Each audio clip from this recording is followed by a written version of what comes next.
अरे भाग्यवान, मैंने सारे कपड़े धो दिए हैं। तुम जल्दी से वहाँ से एक कपड़े का गट्ठर ले आओ। हाँ हाँ, अभी लेकर आती हूँ।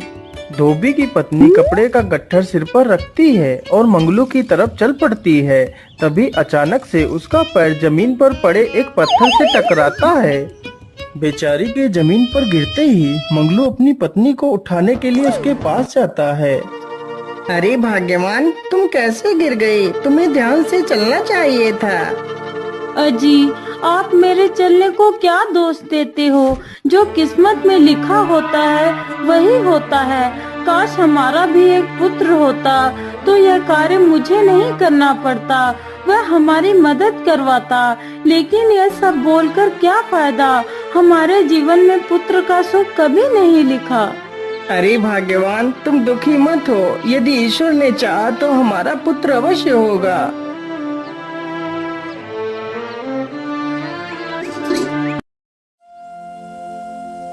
इसी प्रकार कुछ दिन बीत जाते हैं। अरे भाग्यवान, तुम जल्दी से मेरे लिए कुछ खाना पोटली में बांध दो। आज मैं अकेला ही नदी पर कपड़े धोने के लिए जाऊंगा। ठीक है जी, मैं भी आपके लिए खाना लेकर आती हूँ। मंगलू की पत्नी खाने की पोटली लेकर आती है और पोटली मंगलू को दे देती है। मंगलू तुरंत ही खाने की पोटली लेकर चल पड़ता है।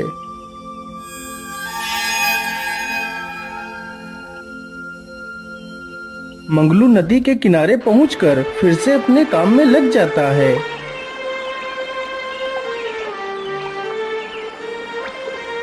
अरे बेटा, मैं 4 दिनों से भूखा हूँ। कृपा कर मुझे कुछ खाने को दे दीजिए। हाँ हाँ बाबा, क्यों नहीं, आप वहीं पर रुकिए। मैं अभी आपके लिए कुछ खाने को लाता हूँ। मंगलू तुरंत ही उस पोटली में से कुछ रोटियां निकालकर उस बूढ़े व्यक्ति को दे देता है। अरे बेटा, तुम तो बहुत दयालु हो, जिसने खुद का खाना मुझे दे दिया। मैं तुमसे बहुत प्रसन्न हूँ। इसलिए बेटा, तुम मुझसे जो भी मांगो वो मैं तुम्हें दे सकता हूँ। मुझे भोलेनाथ का आशीर्वाद है। मैं तुम्हें जो भी आशीर्वाद दूंगा वह कभी विफल नहीं होगा। बाबा, यदि ऐसी बात है तो मुझे आशीर्वाद दीजिए कि मुझे एक पुत्र की प्राप्ति हो जाए। ठीक है बेटा, मैं भोलेनाथ से प्रार्थना करता हूँ कि तुम्हें जल्द ही एक पुत्र की प्राप्ति हो जाए। इतना सुनकर मंगलू बहुत खुश हो जाता है। फिर वह बाबा वहां से चला जाता है।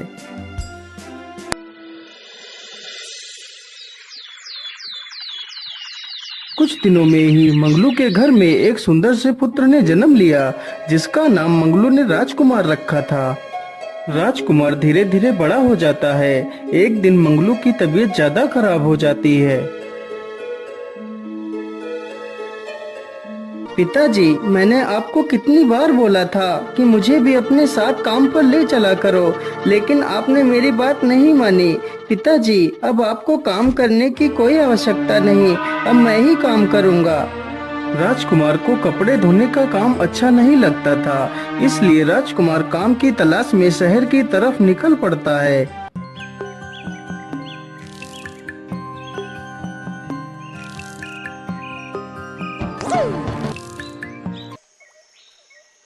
अरे ओ लड़के, रुक जा। कहाँ जा रहा है तू? अरे भाई, मैं काम की तलाश में शहर जा रहा हूँ।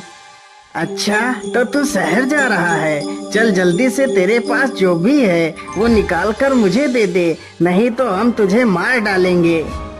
लेकिन मेरे पास तो कुछ भी नहीं है, मैं तुम्हें क्या दूं? इतना सुनते ही वह दोनों चोर राजकुमार पर टूट पड़ते हैं। राजकुमार भी बहुत बहादुर था, उसने अकेले ही दोनों चोरों को धूल चटा दी। तभी वहाँ पर राजा के सैनिक आ जाते हैं। अरे वाह युवक, तुम तो कितने बहादुर हो। तुमने तो अकेले ही इन दुष्ट चोरों को धूल चटा दी। तुम कौन हो बहादुर इंसान? फिर राजकुमार अपनी पूरी कहानी उन दोनों सैनिकों को सुनाता है।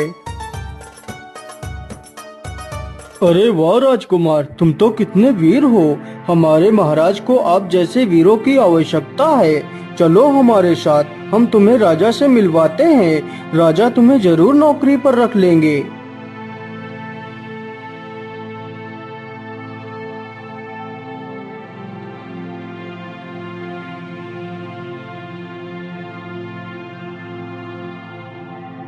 अरे वाह राजकुमार, तुम तो कितने वीर हो। मुझे तो तुम जैसे वीरों की ही तलाश रहती है।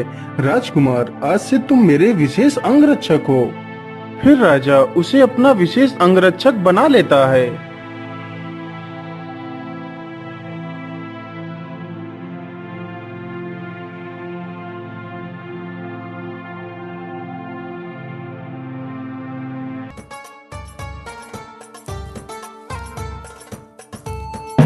राजकुमार की टकरार राजा की पुत्री चंद्रलेखा से हो जाती है। चंद्रलेखा दिखने में बहुत खूबसूरत थी। राजकुमार चंद्रलेखा की सुंदरता को देखता ही रहता है और चंद्रलेखा भी राजकुमार को देखती ही रहती है।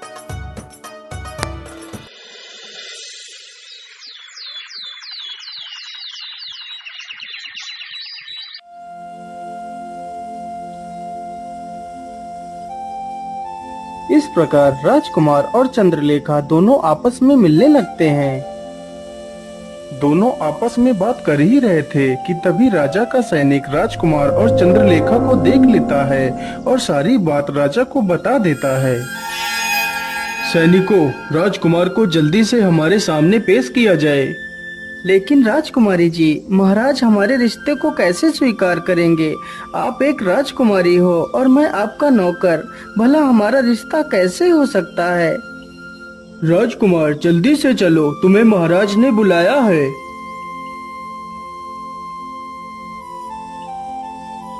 राजकुमार, तूने तो जिस थाली में खाया उसी में छेद किया। मैंने तुझे अपना विशेष अंगरक्षक बनाया और तूने मेरी ही इज्जत को उछाल दिया। लेकिन महाराज, मैं तो राजकुमारी से प्रेम करता हूँ। क्या? प्रेम? और राजकन्या से? एक नौकर होकर भी तेरी इतनी हिम्मत कि तू राजकुमारी से विवाह करे? सैनिकों, इसे पकड़कर कारागार में डाल दिया जाए। सैनिक तुरंत ही राजकुमार को कारागार में डाल देते हैं।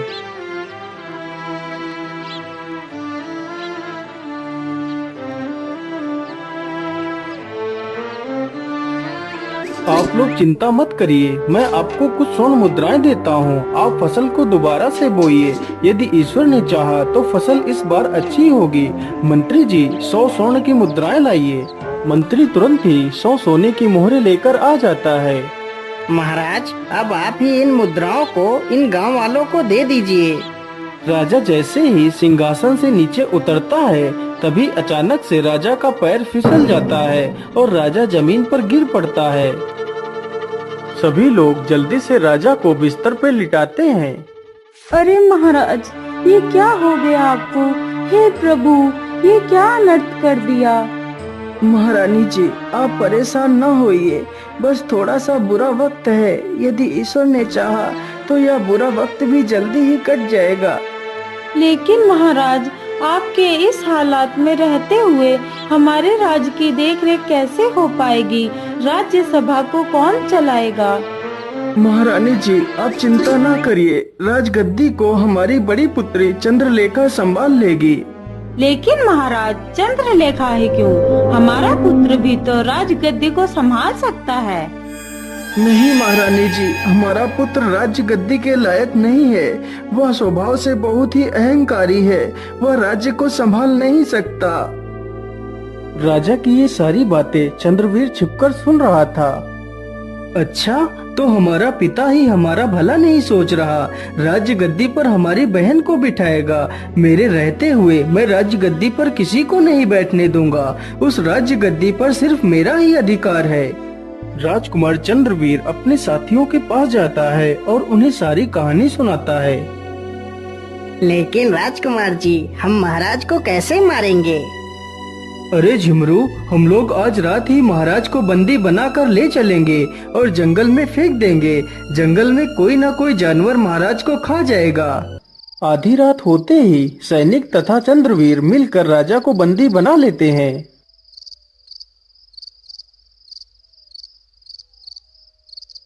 अरे भैया, आप ये क्या कर रहे हैं? पिताजी को कहाँ ले जा रहे हैं? पिताजी को छोड़ दो। अरे तू हट जा, नहीं तो मैं तुझे भी मार डालूंगा। क्या करूं? पिताजी को कैसे बचाऊं? मैं ऐसा करती हूँ, जल्दी से राजकुमार के पास जाती हूँ, वही पिताजी को बचा सकते हैं। इतना सोचकर चंद्रलेखा तुरंत ही राजकुमार के पास जाती है और सारी कहानी राजकुमार को सुना देती है। लेकिन चंद्रलेखा, मैं तो इस कारागार में बंद हूँ, मैं भला क्या ही कर सकता हूँ। राजकुमार जी, आप चिंता ना करिए, मैं अभी जेल का दरवाजा खोल देती हूँ। चंद्रलेखा जल्दी से जाती है और कारागार की चाबी लेकर आ जाती है। फिर वह कारागार का दरवाजा खोल देती है और राजकुमार को बाहर निकाल लेती है। फिर वे दोनों जंगल की तरफ चले जाते हैं। रुक जाओ चंद्रवीर, महाराज को छोड़ दो, नहीं तो मैं तुम्हें जिंदा नहीं छोड़ूंगा। अच्छा, एक नौकर होकर मुझे मारने की धमकी दे रहा है। सैनिकों, इसे यहीं रख दो और इस नौकर को अच्छे से मजा चखाओ। सारे सैनिक राजकुमार पर टूट पड़ते हैं। कुछ ही देर में राजकुमार सारे सैनिकों को धूल चटा देता है। अरे, तूने तो अकेले ही सारे सैनिकों को धूल चटा दी, अब मेरे वार से बच। कुछ ही देर में राजकुमार चंद्रवीर को भी परास्त कर देता है और महाराज को बचा लेता है।